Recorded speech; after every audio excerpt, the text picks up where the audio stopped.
Thank you so much for your kind introduction, Kristen. Muchas gracias. It's so nice to be here. Well, Kristen ended with a question. Is spiritual healing a miracle? I'd like to ask you another question, which she did. Did you turn off your cell phones? Everybody laughs when she asked that. Can you imagine what life would be without cell phones? I don't know. I turned mine off, and I have two. So we don't know how it is to live without cell phones, but we did. How was it? Why didn't we have cell phones 30 years ago? Why didn't we have computers 50 years ago? Do you know why? It's because we didn't know how to make them. Everything that's needed to produce a cell phone or a computer or an airplane, whatever, things we take for granted. Everything needed for those things to exist existed 100 years ago or 1,000 years ago. Why didn't we have them? What do you think? Why didn't we have them? Because we didn't know how to make them. We were ignorant of how to make them. It was an ignorance of something that now is known, but the conditions existed before. So think, for instance, if you have a cell phone and you meet a man of the Stone Age and you give it to him, what do you think he'd do? What? Throw it on the ground. Throw it on the ground. What else? Tear it apart. Would he like it, or would he be afraid of it? Could be either. He could either hit it, demolish it in fear, in terror, this thing speaks, or he could worship it. He could think it was a god. But because of his ignorance, he wouldn't know what it is. It's mysterious, miraculous. Do you agree with me? Yes. That could have happened. People think that miracles are difficult to understand. They're things that we don't understand. They're wonderful, so they're miracles, and that's satisfying. We don't need to explain them. But everything has an explanation. You know, in Jesus' time, he healed. There were these extraordinary healings that were unexpected. People didn't understand how they happened. They were in wonderment about these healings. They marveled about the healings. In the area where Jesus lived, in Palestine, there was a Hebrew culture and there was a very strong Hellenistic or Greek influence. There were many people who were of Greek culture in the area. There were many people who spoke Greek. And the word that means being in wonderment, marveled about something, is miracle. The equivalent of the word miracle means marveled. Marveled at something extraordinarily good that people don't understand what it is. That's a miracle. In Jesus' time it happened. He did some wonderful healings. People marveled at them, and the word came down the centuries as miracle. Well, the discoverer and founder of Christian Science, Mary Baker Eddy, who was a Bible scholar, a Bible student, and a follower of Jesus Christ, she too performed a lot of wonderful healings. And when people were healed unexpectedly of things that were not considered curable, they were considered incurable because people didn't know how to heal them, these healings were called miraculous because they were marvelous and people didn't understand. Mary Baker Eddy was totally anchored in the Bible. She was a total follower of Jesus Christ. She followed that intelligence, understanding of God that Jesus taught and that she studied and found in the Bible. She was totally Bible anchored. So much so that when she was little, she from very early age, she was learning the Bible. She learned how to read on the Bible. From a very early age, the Bible was the most important authority in her life. And in the life of her family, too. Her mother was a very religious, spiritually minded woman. So she brought up hearing these concepts about God that were in the Bible. And she was so imbued with them that one day she heard a voice calling her 3 times. That's interesting because it had happened to a little boy thousands of years before. A little boy that was being raised in a temple, being raised by a prophet, being raised by a priest. He became a prophet. And 2, he was a very spiritually minded child being raised by a very spiritually minded mother. He too heard a voice 3 times. He went to the priest in the middle of the night asking, "Did you call me?" Mary Baker Eddy, as a little girl, went to her mother and asked, "Did you call me?" In both cases, the answer was no 3 times. But that priest of several thousand years ago told the little boy, he identified what was going on. And he said to the little boy, "Next time you hear this, answer it and tell God, 'Speak, Lord, because I'm listening to what you're saying.'" The mother of Mary Baker Eddy, who also knew the Bible very well and was a very spiritually minded woman, recognized that this is what was happening to her daughter. So when the daughter came to her the 3rd time and said, "Did you call me, Mother?" she said, "No. But do what the Bible told the little boy Samuel to answer. Say that when the voice comes. 'Speak, Lord, because your servant is listening.'" In both cases, the 2 children answered according to what they were instructed, and they never heard the voice anymore. Samuel, little boy Samuel, became one of the most important prophets of the Bible. He listened. He was willing to serve that voice that called him, which was the voice of this infinite intelligence that governs the universe, the love that blesses the universe. That's God. The little boy Samuel answered, and his life was guided into service to God and mankind. Little Mary did the same thing, and her life became the life of a searcher for the truths of the Bible in a higher way than what was known until her time. She became the founder of a religious movement, the author of a very important book, Science and Health with Key to the Scriptures, which the very title says, health, with key to the Scriptures, health through teachings of the Scriptures, nothing mysterious, nothing miraculous, nothing supernatural. She spent years of her life in researching the Bible, looking for an explanation of that love, which she found constantly present as she studied the Bible. As she grew up studying the Bible, she found that the Bible contained that love, not the condemnation that sometimes was being taught in her time. She was a woman born in 1821. She died in 1910. The 19th century, which was most of her life, was a theological era in which it was normal to teach God as a punishing agent. And she didn't agree with that because she found healings in the Bible. She found God's love in the Bible. The more she studied, the more she was convinced that this absoluteness, totality of the power that governs the universe is love. And that love of God, which is God himself, reveals himself. God doesn't hide. God is revealing his love, revealing his tenderness, blessing.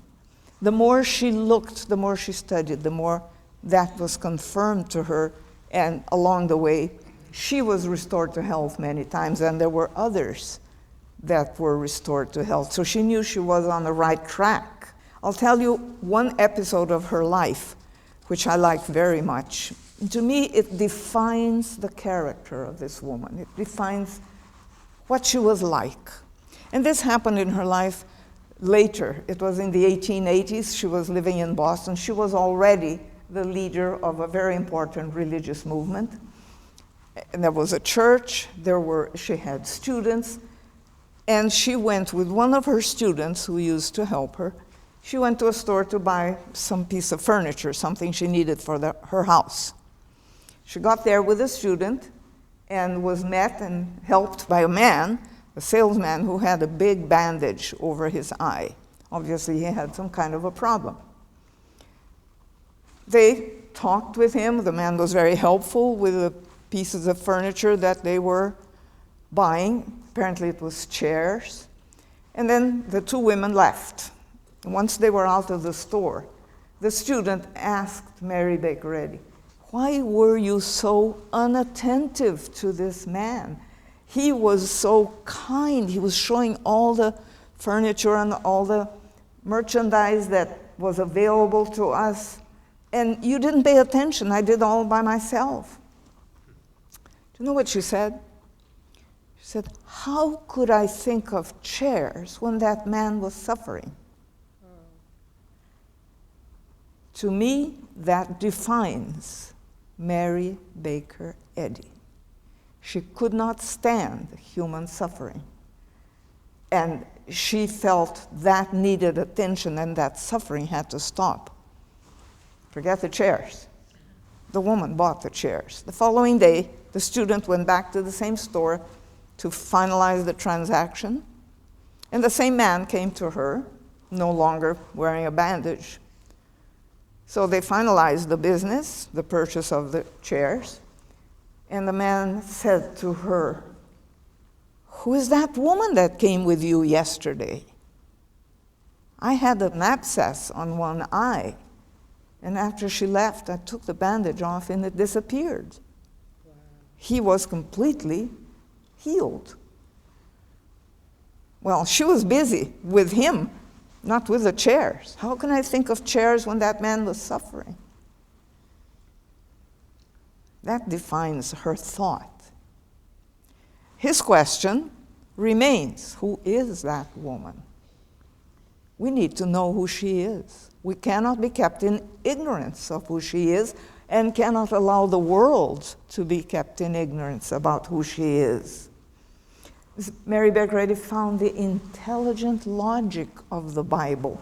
There's so much wrong information about her. It needs to be corrected. She needs to be seen by who she really was. She was a woman who could not accept human suffering. She made it her business to understand the Bible, which was the only authority for her, so that human suffering could be alleviated through the knowledge of the Bible. The Bible has always been a source of inspiration for mankind. It's always been geared towards making people understand what God is. It hasn't always been understood that way. But there is a thread of righteousness, of logic, of love, of healing throughout the Bible. Mary Baker Eddy was constantly finding it. So Christian Science, the religion that she found, is not a mental science. It's not a new thing using the human mind, trying to influence others through the human mind, or even healing by influencing through the human mind. It is from God. Whatever healing happens through Christian Science is the result of God being understood, God revealing himself. Everything starts from God. All reasoning, all spiritual reason starts from knowing what God is.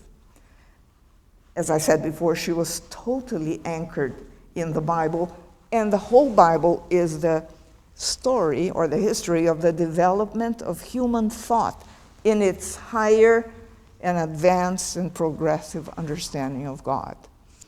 There is nothing in the Bible that doesn't connect with understanding God. God-directed. Of course, in that case, the Bible does not recommend, and in it there is no teaching that is not divine. There is no teaching of any kind of occult or mysterious science without God.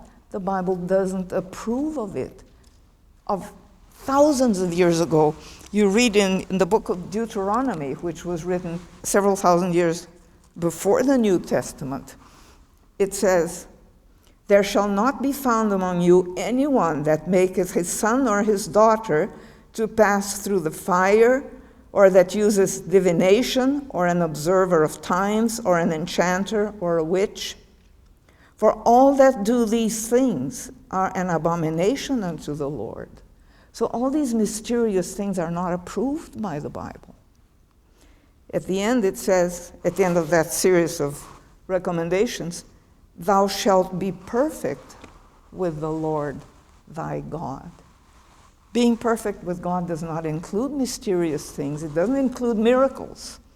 It doesn't include things that cannot be understood. That's back there in the Bible. Who else said something similar to "Thou shalt be perfect with the Lord thy God"? Christ Jesus. He said, "Be ye therefore perfect, even as your Father which is in heaven is perfect." It's the same statement. Jesus knew the Scriptures. Everything he taught was from the Scriptures. He came from the Scriptures. He taught, he explained the old Scriptures to his time. He enlightened, expanded, made it more spiritual, more practical. The Scriptures, the old Scriptures, or the Old Testament, which were the basis of what he had learned. Isn't it similar, those two statements? One from Deuteronomy and the other from Jesus? Jesus healed through the science he found in the old Scriptures. Mary Baker Eddy enlightened the Scriptures for this era. She healed with what she learned in the New and the Old Testament. She's the one who's telling us what is it in the Scriptures that has this thread of healing, of love, that teaches God as a supreme, infinite being, indivisible. Indivisible means individual, one, that cannot be divided. There are no gods. I just read in Deuteronomy, believing in many gods doesn't go with the Bible. Believing in many powers doesn't go with the Bible. Belief in a power different from God is believing in different gods. Either God is the only power, omnipotent and infinite, or there are many gods. Well, the Bible does not recommend or admit many gods.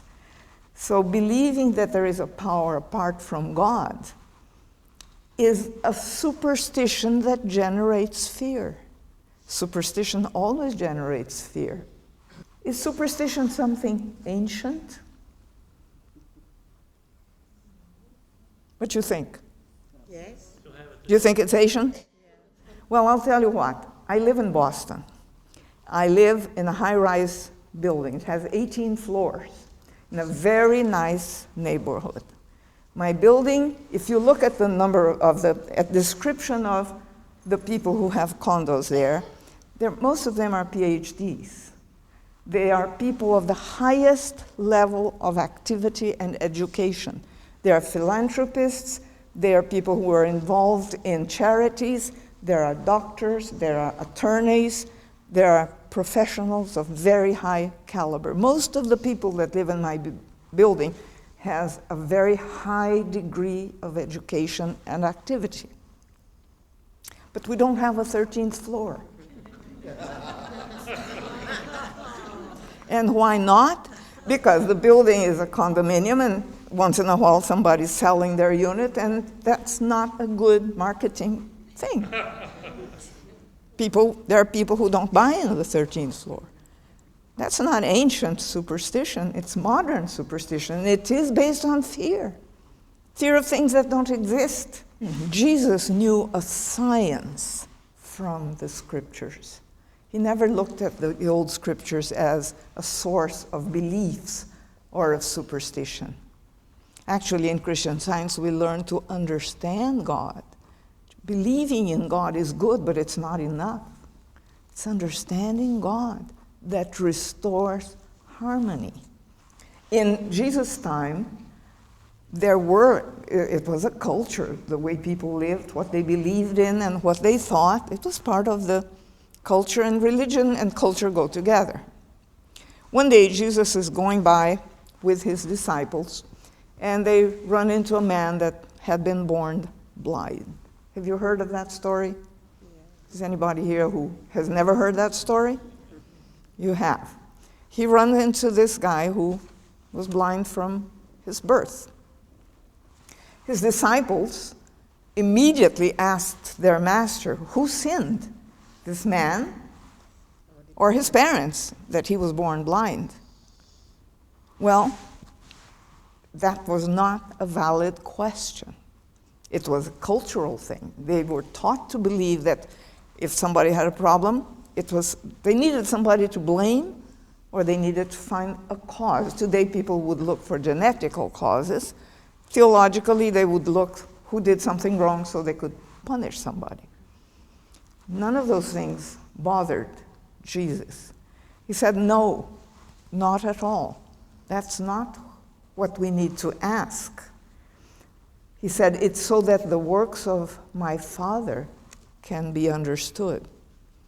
He was giving the credit to his Father. He never said he was God. He knew God was his Father. So that his Father's work could be seen, the man was restored to being able to see. He had to do something so people could see something, so he put some mud on the eyes of the man and told him to go wash. He came back seeing. It's not the mud that healed the man. It's what Jesus knew, that the works of God could be manifest right there. That was why they met that man.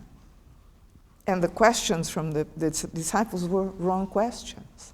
They didn't have an answer. The answer was in the proof that the man could see. There was a healing. Was that a miracle? That's what people thought. They marveled. They were in wonderment and that these things could happen. They couldn't figure out how. So they called them miracles. They were the result of Jesus' understanding of God, of his Father. Jesus demonstrated, which means to show, that the works of his Father produce a perfect man, that the man was perfect. He could see, and he was restored to health and to being able to see. Jesus showed it. He demonstrated to whoever was in the area that recognizing God's presence heals.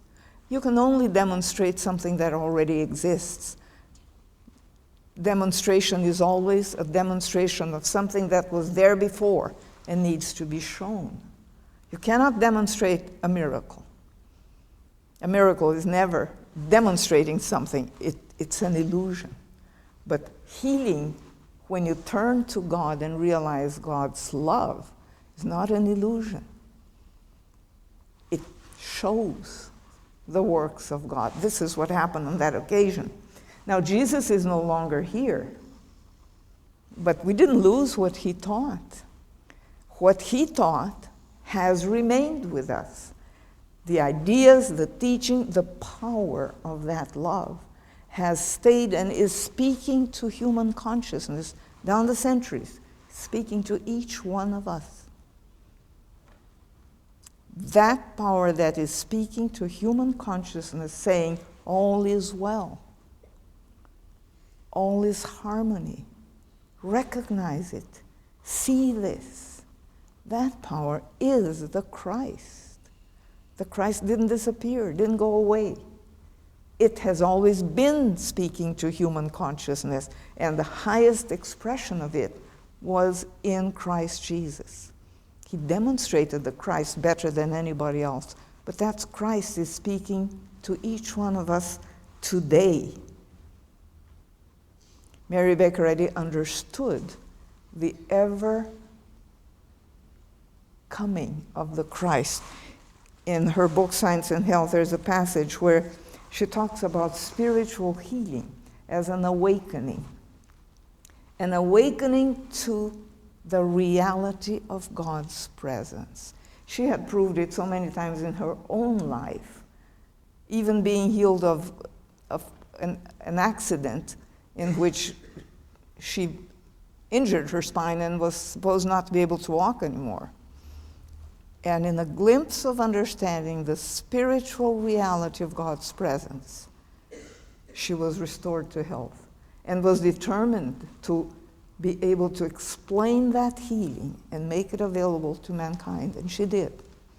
That awakening to understanding God's presence is what she called, this awakening is the forever coming of Christ, the advanced appearing of truth, which casts out error and heals the sick.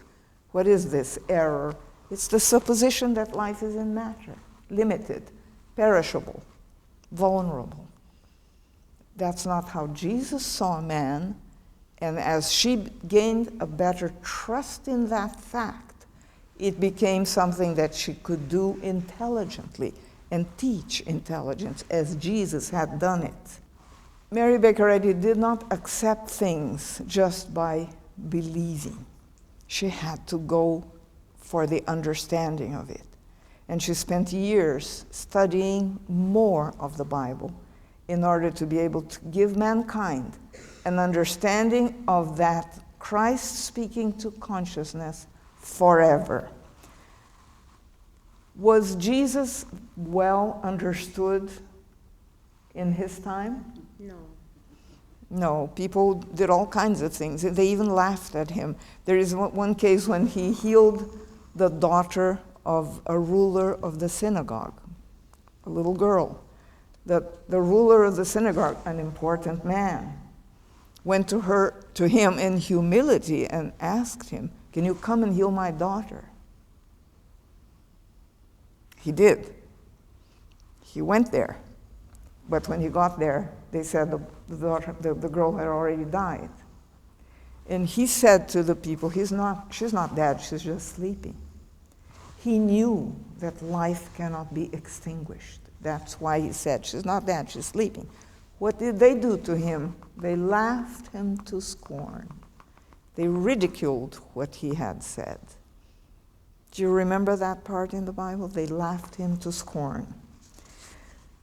Ignorance about Jesus made people ridicule him. But even so, Jesus had to put out all those people who were not understanding him. He had to remove them from the presence of the scene where the girl had died, allowed only the parents to stay with him. And he called her back to life, and everybody today knows that, in spite of the fact that they were laughing at him. It was ignorance about him that made them laugh about him. Mary Baker Eddy needs to be understood in our era, and people must not ridicule her teachings, which are based on Jesus' teachings and are able to restore health. There are people who laugh about how can anybody be healed without medication? We have such a very sophisticated, advanced modern medicine. It's ridiculous not to use it. They laughed Jesus to scorn. So history repeats itself, but it repeats itself only in what isn't right. History is full of repetitions, but the truth doesn't repeat itself. The truth reveals itself. God is constantly revealing more to us. We can always understand more of God. Truth doesn't repeat itself. Ever does. History does. The history of material things repeats itself. But the enlightenment of thought that comes through the Christ speaking to consciousness, love revealing himself, is not repetitious. It's bigger and bigger and more interesting when we are set out to discover it, learn it, feel the healing power of it. It requires intelligent, spiritual thinking. Christian Science is not a culture. It's not a tradition. One cannot inherit Christian Science by tradition. It doesn't matter how many parents, grandparents, or great-grandparents one may have had in Christian Science. That does not increase our spiritual understanding. We have to learn with devotion, with love, with gratitude, with interest. It's not a tradition, and it's not a culture. It's important for us to know that. To think that good and evil are together in God is not understanding God. Either God is the only power there is, everybody kind of agrees with that, but then there is this other thing here that's evil. Either we understand that God is the only power and that evil is a suggestion. It's a supposition trying to make us believe in it, but truth is constantly revealing itself. So Christian Science demystifies the belief in a God that can cause evil. It requires a change of thought, a change of position of thought. And in the Bible, the Apostle Paul did talk about a change of thought when he says, "Be ye not conformed to this world, but be ye transformed by the renewing of your mind, that ye may prove what is that good and acceptable and perfect will of God." So the Apostle Paul is asking us to have a transformation, to be transformed by the renewing of your mind. Renew the way you think, change your standpoint. And Mary Baker Eddy says the same thing. The effect of this science is to stir the human thought to a change of base on which it may yield to the harmony of the divine mind. Mary Baker Eddy is saying that the divine mind is harmonious and present. We need to change the basis of our thought and accept that. Look into it and admit that reality. That changes things, and it changes our experience. That's when healing occurs. Christian Science healing. The Bible explains that as a natural episode. What seems so natural when you turn to God is not miraculous. It's not mysterious. We need to give up this notion that what the Bible says is either old-fashioned or no longer valid. It needs to be studied. The Bible needs to be studied, and the works of Mary Baker Eddy need to be studied because she gives a new glimpse of the spiritual meaning, total inspired revelation that is throughout the Bible. The Bible explains that good in the universe is God manifested, not wonder. It's not miraculous. It's natural. I had an occasion to experience that in my own life once. I was born in Brazil and raised in Brazil, but when I finished college, I came to the United States to work for the Christian Science Church as a translator. I had just finished my college education completely. I'm a sociologist, by the way. And I came to work as a translator. I was used to translating since I was very young. My father had taught me that. So I had been working for the Christian Science Church for a couple of years. And at one point, after 2 years that I was doing that, my parents were going to come and visit me. I was so excited. My mother had never been to the United States. My father used to come once a year. But for my mother, this was a totally new thing. I was so excited, and I moved to a larger apartment, and I began to prepare the apartment and make plans of all the wonderful things that I wanted to show my parents. At that time, I had been given a very important assignment at my office. It was a huge job that requires tremendous responsibility. I was entrusted with it. And I felt, oh my God, can I do this? But I knew enough, I trusted myself, I thought I could, but there was a deadline too.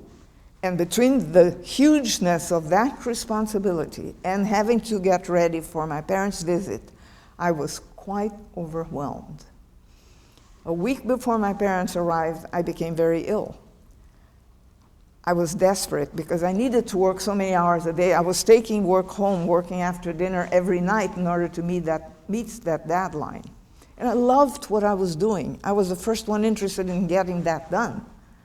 But it was huge. I was so weak. I was unable to give 3 steps before I was extremely tired. I couldn't go to the office. I went a couple of times. I had to take a taxi. I couldn't walk to my office. I lived nearby. After a couple of weeks of going to the office by taxi, I couldn't do it anymore. Eventually, I was flat in bed. And my parents arrived. I couldn't even go to pick them up in the airport. I was desperate.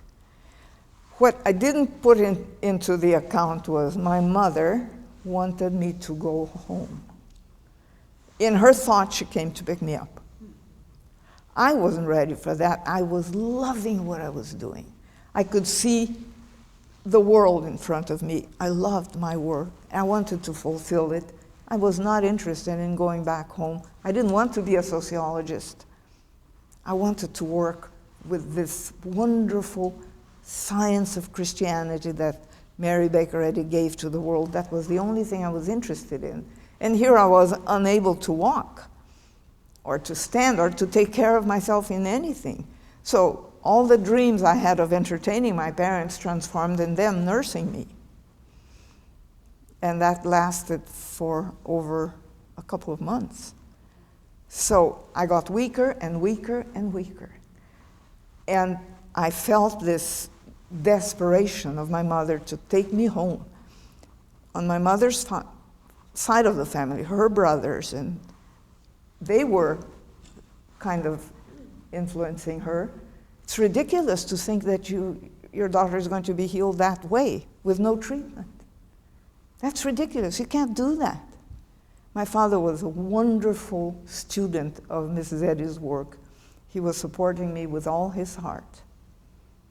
And I really knew that I had to prove to myself that I trusted the healing power of Christian Science. One day I was reading a passage of another book written by Mrs. Eddy, or rather several items written by her, which were compiled in a book called The First Church of Christ Scientist and Miscellany.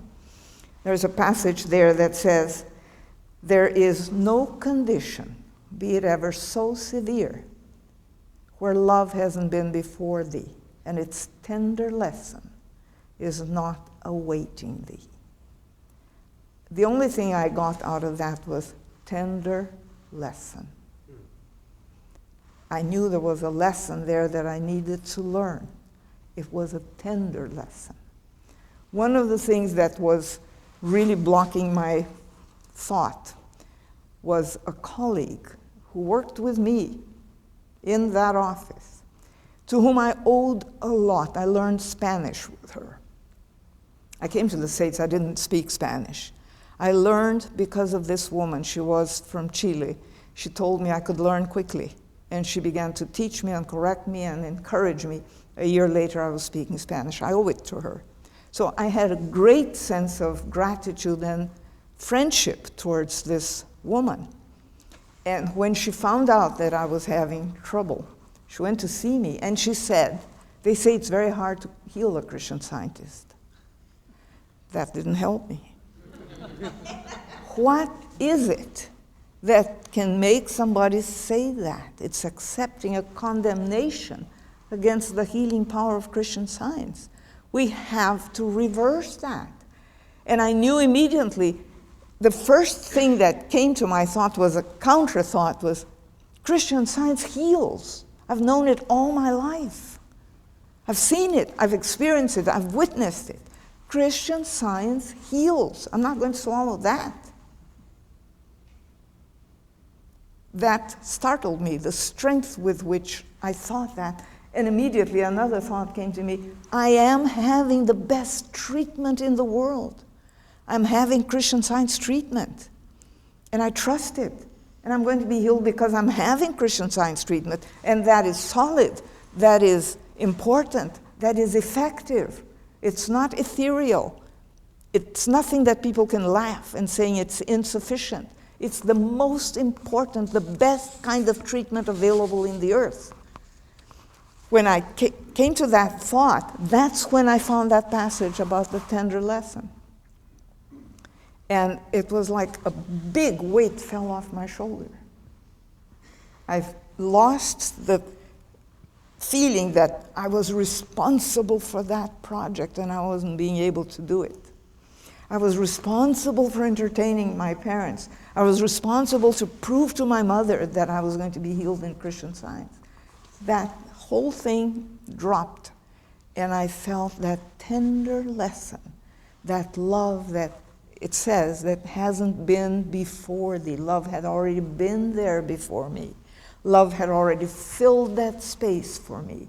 Love had already done my work. It was love that enabled me to work. It was the love of God for mankind that enabled these wonderful truths of Christian Science to be given to us. I dropped that burden, and the following day, I was stronger. And from then on, in a couple of weeks, I was running around and doing everything and perfectly. I was completely healed. That healing, although I was born and raised in Christian Science, was a turning point for me, because I learned not to be intimidated by thoughts that it's ridiculous to trust in something that you don't see. It's difficult to heal a Christian Scientist. All that, I threw that out the window very quickly with the thought, I am having the best treatment on earth. And God's tender lesson is guiding me. I'm learning. Yes, there is a lesson in every healing. There's an opportunity of learning more, but it's a tender lesson. It doesn't have to include suffering. God's law, God's love is immutable. It's forever. And it's not in matter. It's not dependent on matter. One day, way out in the future, somebody's going to say, poor people, in 2015, people still thought that matter is real. That's ignorance. Ignorance about the reality of God, which is not material. And Christian Science heals that ignorance. And we need to heal people's ignorance about Christian Science. We don't need to wait another 1,000 or several thousand years to find that out. Jesus knew it 2,000 years ago. So it's not a new thing. Jesus already knew it. He proved it for his era. Mrs. Eddy's proving it for our era. We don't have to wait. She discovered the spiritual reality of God's presence. There's no process in that. The spiritual reality of God's presence is already here. It is spiritual. It is not in matter. A child learns at school how to figure. Have you gone through that? Even with little machines, still people have to reason how to figure. When the teacher gives the children a big number to be divided by a big number, I had that and I was terrified. So maybe you were not, but I was. Did the teacher know the result? Of course she did. The result of that figuring exists. It's always existed. I didn't know how to do it. And if the children get to the wrong result, it's because they reasoned it out wrong. They figured wrong. So you have to do it again. But she knew it. She knew the result of that difficult figuring. Harmony is already there. The law of God is already there. The law of God is infinite, it's perfect, and it is right where we are. It is revealing itself. So what we need to do is the rule of how to apply it, how to trust it, how to get rid of the burdens, how to acknowledge the power of what we have, the power of right reasoning, of reasoning from God, not asking God to fix something. He didn't do anything wrong. If we think that God made a mistake, that's not God. The principle, which is God, that governs the whole universe, didn't make a mistake. And what we learn through what Mary Baker Eddy discovered is to reason from that principle to see that harmonious reality in the universe. So the reasoning is not asking God to fix it. It's realizing for ourselves with trust that harmony is the fact, that harmony is here, that health is here. Trusting that, and it's not mere faith, it's trusting that infinite fact has a healing effect. I've proved it, and I told you how, and a lot of people have proved it in their lives. Sometimes a child is asleep and having a nightmare, and the mother gets concerned because the child is suffering. Does the mother know what the child is dreaming about? No. Does she get into the dream in order to give relief to the child? She doesn't have to. What does she have to do? She has to wake the child up. And once the child wakes up, whatever it was, wasn't really happening. The mother doesn't know and doesn't need to know what the problem was. There wasn't any. Divine love does that to us. It wakes us up to its presence. And the dream disappears because it wasn't real. It may seem to take a long time to understand these things, but no, because they are from God to man. And what comes from God to man includes harmony already from the very origin of it. You know, in our modern sciences, natural sciences, all the sciences that claim to have wonderful results, those sciences are anchored on data, right? Researches that produce data, right? All the data produced by researchers today are the latest. They are the most modern, the most accurate, the most effective results of research. What about the data that were found 10 years ago? They're obsolete, right? Because now there's something more. Science is advancing. It's discovering more and more and more, and every day it's different. It's more accurate. And it leaves the past research old, obsolete, right? The law of God is not like that. It starts from perfection, and it's already there. And from there, we find the reality of the relationship of God and man. It's not the product of research, and it'll never be obsolete. It's ahead of the times. That's what Jesus knew 2,000 years ago. And that's what Mary Baker Eddy brings to us, to this age. We need to reason it out, learn how to reason from God's presence.